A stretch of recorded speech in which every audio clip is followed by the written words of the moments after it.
Example 13.1 find the mean of the following data அப்படின்னு ஒரு table ஒன்று கொடுத்துருக்காங்க. அதில் எக்ஸு எஃபோட வேல்யூஸ் ரெண்டுமே கொடுத்துருக்காங்க. இப்போ கொடுத்துருக்கிற வேல்யூ வந்து ஹொரிசாண்டலாக இருக்குது, அது வெர்டிக்கலாக இதுமாரி காலம் மாரி நம்ம எடுத்து எழுதிக்கிறோம். புரியுது இல்லைங்களா? எக்ஸு எஃப், அப்போ எக்ஸோட வேல்யூ எல்லாம் எடுத்துக்கிறோம், எஃபோட வேல்யூ எல்லாம் எடுத்து எழுதிக்கிறோம். அப்போ எஃப் இன்ட்டு எக்ஸ் அடுத்தது, ஓகேங்களா? அப்போ 10 × 7 70, 30 × 80 240, 50 × 10 500, 70 × 15 1050, 89 × 10 890 அப்படின்னு நம்மளுக்கு கிடைக்கும். புரியுது இல்லைங்களா? இது கிடைச்சத உடனே நம்ம என்ன செஞ்சிடணும், இந்த எஃபோட டோட்டலை, அதுதான் சம்மேஷன், அதாவது சிக்மா எஃப்னு சொல்லுவாங்க, அது எவ்வளோன்ட்டு நம்ம டோட்டல் பண்ணோம்னா நம்மளுக்கு 50 கிடைக்கும்.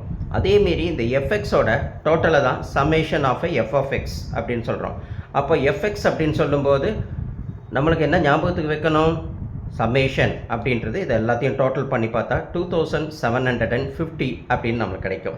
சரி, இதை பண்ணி வச்சுட்டு நம்ம அடுத்தது என்ன செய்யணும், இதுக்கு முன்னாடி நம்ம அரித்மெட்டிக் மீன் அப்படின்றத நம்ம பார்க்குறோம். அரித்மெட்டிக் மீன் அப்படின்னா என்னது? அரித்மெட்டிக் மீனுன்னு சொன்னாலும் ஒன்று தான், ஆர் மீனுன்னு சொன்னாலும் ஒன்று தான், ஆர் எக்ஸ் பார்னு சொன்னாலும் ஒன்று தான், ஆர் ஏஎம் சொன்னாலும் ஒன்று தான். புரியுதுங்களா?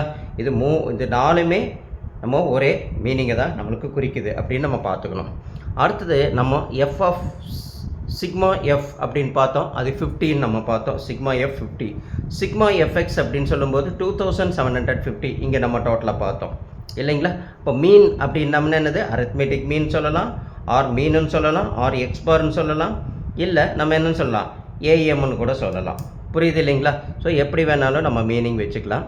ஸோ இப்போ இதை என்ன செய்கிறோம், நம்ம sigma F X by sigma F அப்படின்ட்டு டைரக்ட் ஃபார்முலா, இப்போ சின்ன சம்மாக தான் இருக்குது, அதனால் sigma F X by sigma F அப்படின்னு டைரக்ட் மெத்தடில் போடுறோம்.